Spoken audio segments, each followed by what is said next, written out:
नमस्ते, आप सभी का स्वागत है मेरे चैनल में चिराग एस्ट्रोलॉजी। और हम बात कर रहे हैं फेब्रुआरी महीना कैसा रहेगा मीन लग्न और राशि के लिए। लग्न को ज़्यादा इम्पोर्टेंस दीजिएगा, दोनों देखिएगा ये वीडियोस।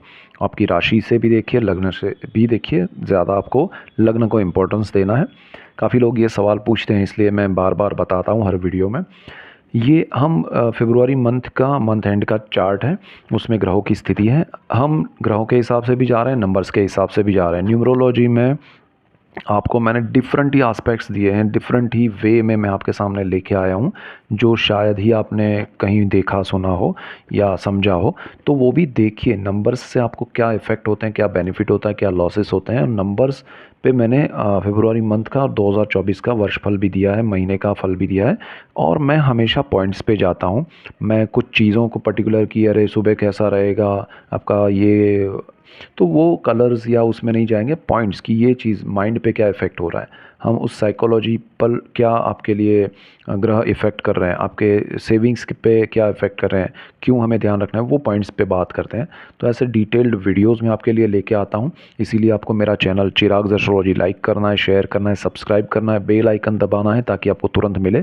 सो उससे आप सभी को लाभ होगा, दूसरों को लाभ होगा, और आप सबको लाभ होगा तो मुझे खुशी होगी।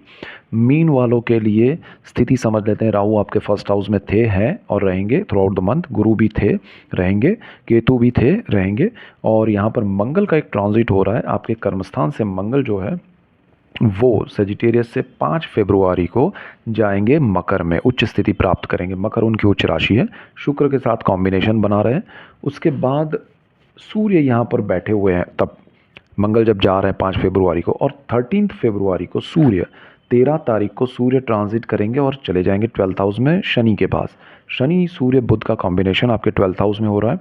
सो ये जो कॉम्बिनेशन है वो आपको क्या इफ़ेक्ट करेंगे। सो ऑलरेडी मैंने एक वीडियो दिया है, मंगल के ट्रांजिट से एक इफ़ेक्ट क्या हो रहा है, जैसे आजकल के पॉलिटिक्स में हो रहा है। देखिए, यहाँ गुरु मंगल के घर में है, मंगल गुरु के घर में है अभी, लेकिन 5 फरवरी को ये परिवर्तन ही हो गए, ये भी राज हो गए। जैसे ही मंगल यहाँ से ट्रांजिट कर जाएंगे, गुरु अपनी जगह पर ही बैठे हैं, मंगल के ट्रांजिट से आपका गुरु नीच का फल देने लगेगा। क्योंकि मंगल जिसके घर में गुरु बैठे हैं, वो मंगल गुरु की नीच राशि में जा रहे हैं। सो मंगल के इस ट्रांजिट से गुरु को बैठे बैठे ही नीच का फल मिलने लगा। तो ये ज़बरदस्त इफ़ेक्ट है, जो कि आज राजनीति में भी लोग करते रहते हैं, चलता रहता है, हम उसमें नहीं जाएंगे। सो यहाँ पर ये ग्रहों के इफ़ेक्ट है। तो मंगल देखिए आपके कर्मस्थान को तो ऑलरेडी प्रभावित कर रहा है, आपको बहुत सारी चीज़ों में बेनिफिट दे रहा है। लेकिन जैसे ही उच्च स्थिति 11th house, source of income, अचानक से आपको लाभ मिलेगा, आपके जीवन में सुख समृद्धि आएगी। आपको शुक्र का सपोर्ट मिल रहा है, तो आपको वैभव, समृद्धि, सुख, शांति मिलेगी। आपको प्रॉपर्टी, व्हीकल्स या लग्जरी या कंफर्ट जोन जो है आपकी लाइफ में, वो बढ़ेंगे। आपकी इनकम बहुत बढ़ने वाली है, आपको अचानक से बड़े लाभ होंगे, आपके जीवन में सुख समृद्धि आएगी धन की वजह से। तो धन, वैभव, सुख समृद्धि आपकी बढ़ने वाली है। This is the best thing for you. तो ये चीज़ ध्यान रखिएगा। यहाँ बिल्कुल आपको कोई चिंता नहीं करनी है। आपकी अगर इंक्रीमेंट नहीं हुआ है, धन लाभ नहीं हुआ है, आपका प्रमोशन नहीं हुआ है, तो ये मंगल सब कुछ कराएंगे, क्योंकि भाग्य के भी मालिक है। और सेकंड हाउस, परिवार का सपोर्ट मिलेगा, धन संचय का आपका वृद्धि कराएगा, वाणी में शुद्धि कराएगा। आपके जीवन में बहुत पॉजिटिव बदलाव लेके ये मंगल ट्रांजिट करने वाला है 5 फरवरी को, और मिड ऑफ मार्च तक रहेगा। So this is the best time for you. दूसरी चीज़ क्या हो रही है कि शुक्र भी साथ में है, तो कंफर्ट बहुत बढ़ेंगे। शुक्र आपका थर्ड हाउस का मालिक है, साहस पराक्रम में वृद्धि होगी आपको। जो लोग media, entertainment, public relation, HR में हैं, ब्रदर सिस्टर का सपोर्ट चाहिए, उनको मिलेगा। जो लोग क्रिएटिव फील्ड में हैं, उनके लिए बेस्ट सिनारियो क्रिएट हो रहा है। सो आपकी इनकम जो है वो क्रिएटिव फील्ड से बढ़ना शुरू हो जाएगी, आना शुरू हो जाएगी। कोई बड़े प्रोजेक्ट्स आप करना चाहते हैं उसमें, तो कर पाएंगे। यहाँ पर शुरू में देखिए, मंगल के ट्रांजिट के बाद 5 फरवरी से जैसे ही मंगल ट्रांजिट करेंगे यहाँ से, वहाँ ऑलरेडी सूर्य मकर संक्रांत करके बैठे हुए हैं। तो सूर्य मंगल का कॉम्बिनेशन बनेगा, तो थोड़ा शुरू में ध्यान रखिएगा। 5 फरवरी से 13 फरवरी तक, 13 को सूर्य ट्रांजिट कर जाएंगे, उसके बाद ये स्थान आपके लिए मेजर पॉजिटिव हो जाएगा। तो this is the best thing for you, कि आपके इनकम को कोई प्रॉब्लम नहीं है, बढ़ेगा। यहाँ ध्यान क्या रखना है, पंचम भाव, पंचम भाव पे मंगल की नीच दृष्टि पड़ेगी, चंद्र का घर है। ये नीच दृष्टि की वजह से आपको प्रेम, विद्या, संतान और स्टॉक मार्केट में ध्यान रखना है। इन चीज़ों में आपको बड़े मंगल अग्रेशन का प्लैनेट है, अग्रेसिव वे में चीज़ें करने में ध्यान रखिएगा। अग्रेसिव वे में जैसे स्टॉक मार्केट में लोग करते हैं वो ध्यान रखिएगा। आप पढ़ाई में अचानक से ड्रॉप लेना चाहते हैं, ध्यान रखिएगा। आपके बच्चों का ध्यान रखिएगा, पढ़ाई में वो अगर कुछ निर्णय ले रहे हैं बड़े, तो जॉब में या बिज़नेस में आपके बच्चे कोई निर्णय लेना चाहते हैं तो डिस्कस करके, प्लानिंग करके एक्शन लीजिएगा तो बेटर रहेगा। बच्चों का प्लानिंग कर रहे हैं, कंसीव किया है, तो थोड़ा ध्यान दीजिएगा। मंगल है, बहुत स्ट्रॉन्ग अग्रेसिव प्लैनेट है, आपको अपने हेल्थ के ऊपर ध्यान देना पड़ेगा। दूसरी चीज़ यहाँ पर शुक्र आपका अष्टम भाव का मालिक है। पेरेंटियल प्रॉपर्टी और गुप्त धन, गुप्त विद्याएँ, गुप्त रोग, अचानक से लाभ, ये सारी चीज़ें, लॉटरी से लाभ, ये सारी चीज़ें अपने आप होने वाली है। तो आपको एक्स्ट्रा यहाँ स्टॉक मार्केट में या उसमें कोई ट्राई करने की ज़रूरत नहीं है, शांत मन से बैठिए। दूसरी चीज़ ध्यान रखने वाली क्या है कि आपका सूर्य शनि कॉम्बिनेशन 12th हाउस में बुध के साथ हो रहा है, विदेश में, व्यय में और मोक्ष में। तो ये जो भाव है ना विदेश का, तो विदेश जाने वालों के लिए, विदेश में रहने वालों के लिए थोड़ा ध्यान देने लायक समय है। सूर्य 13 फरवरी से मार्च मिड तक, 15 मार्च तक यहाँ रहेगा। तो ये कॉम्बिनेशन में आप विदेश में रहते हैं, विदेश जा रहे हैं, विदेश में जाना चाहते हैं, स्टूडेंट है या जो भी आप विदेश में घूमने जाना चाहते हैं, किसी भी ब्रांच में आप काम कर रहे हैं, इंजीनियर है, डॉक्टर है, सीए हैं, कुछ भी है, you have to be careful. अगर आपने वीज़ा के लिए अप्लाई किया है तो रुकावटें आ सकती हैं। अगर आपने पीआर के लिए अप्लाई किया है तो रुकावटें आ सकती हैं।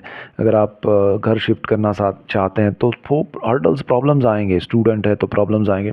सो बी केयरफुल। यहाँ एक महीना सूर्य शनि कॉम्बिनेशन 13 फरवरी से मिड ऑफ मार्च तक कोई बड़े निर्णय या कुछ भी करना नहीं है, शांत मन से बैठना है। बहुत इमरजेंसी है, करना ही पड़े ऐसे सिचुएशंस है तो 2-4 लोगों की राय लेके किसी के सपोर्ट के साथ आगे बढ़िएगा, अकेले नहीं, अदरवाइज़ आपको स्ट्रेस होगा। विदेश की कंपनी में जॉब चाहते हैं, वहाँ ट्रांसफ़र चाहते हैं, स्विच करना चाहते हैं, बिफ़ोर सूर्य ट्रांजिट कर रहे हैं तो ठीक है, आफ्टर सूर्य ट्रांजिट कीजिए, फिर वो सूर्य यहाँ चला जाए उसके बाद, तब तक नहीं, ठीक है? तो ये ध्यान रखिएगा। अब राहु आपके फर्स्ट हाउस में ऑलरेडी वो आपके दिमाग को घुमा रहा है, आपको पुरानी चीज़ें दिखा रहा है, आपका सेल्फ एनालिसिस चला रहा है, तो वो सारा चल रहा है, इसीलिए यहाँ बड़े निर्णय दूसरी चीज़ों में नहीं लेने। अब यहाँ पर जो केतु है, पार्टनरशिप और लाइफ पार्टनर में भी बड़े निर्णय नहीं लेने, ऑलरेडी उसके मैंने वीडियोस दिए, अब वो बढ़ते जाएंगे इफ़ेक्ट्स उनके, तो उसमें बड़ा कुछ करना ही नहीं है। पार्टनरशिप तो आपको करनी ही नहीं चाहिए। आपका पार्टनरशिप अगर स्पिरिचुअलिटी में करना है तो लाइफ पार्टनर के साथ कीजिए, बिजनेस पार्टनर के साथ कीजिए, उस मैटर को लेके, स्पिरिचुअलिटी को लेके तो बस रहेगा केतु। गुरु की बात करनी ज़रूरी है। गुरु कारक भाव में है, मेष में है, शनि की नीच दृष्टि में है और मंगल के ट्रांजिट के वजह से नीच का फल प्राप्त करने जा रहा है। तो this is the best thing for you कि एक तरफ मंगल आपको कनेक्ट कर रहा है मालिक होकर फैमिली से, वहीं मंगल उच्च स्थिति प्राप्त करके आपको सपोर्ट भी कर रहा है, लेकिन वाणी का भी कारक है। गुरु नीच का फल भी दे रहा है और नीच भंग राजयोग का, मंगल की दृष्टि की वजह से। तो यहाँ ये सारे सिचुएशन में गुरु आपका फंसा हुआ है, लग्नेश है, कुंडली का मालिक है, कर्मस्थान का मालिक है। कर्मस्थान को लेके आपको कोई बड़े निर्णय नहीं लेने हैं। थॉट्स को कंट्रोल करना है, फर्स्ट हाउस लॉर्ड है, वहाँ राहु बैठा है। माइंड को शांत रखने के लिए महादेव का मंत्र, पूजा, अभिषेक कीजिए, रुद्राभिषेक कीजिए, आपके लिए बहुत अच्छा रहेगा। और आपको बड़े इन्वेस्टमेंट यहाँ से वहाँ नहीं करने हैं, लॉसेस क्रिएट हो सकते हैं। तो इन्वेस्टमेंट लॉन्ग टर्म के अगर आप करते हैं तो कोई प्रॉब्लम नहीं है, शॉर्ट टर्म में आपको यहाँ बेनिफिट होगा, उतना मैं नहीं कह सकता हूँ। शॉर्ट टर्म में आपको लॉसेस ना देखने पड़े, वो ज़रा ध्यान रखिएगा। परिवार से थोड़ा पॉजिटिव वे में दूर जाना पड़े, सपोज़ आप पढ़ाई के लिए, जॉब के लिए, बिज़नेस के लिए दूसरे शहर में, दूसरे कंट्री में जा सकते हैं, तो वो डिस्टेंस आपको परेशान करेगा कि वो खाना याद आएगा, वो लोग याद आएंगे, वो समय याद आएगा। सो ऐसा एक स्ट्रेस या ऐसा एक डिटैचमेंट आपको इमोशनली परेशान कर सकता है, but that is okay. So overall ये सिचुएशन बन रहा है और गुरु और मंगल के ये कॉम्बिनेशन पे मैंने अलग से वीडियो दिया है, वो भी देखिएगा। सो ये मेजर पॉइंट्स है। So that's it for today. Keep watching Chirag astrology. Thank you for watching. God bless you and goodbye. Thank you.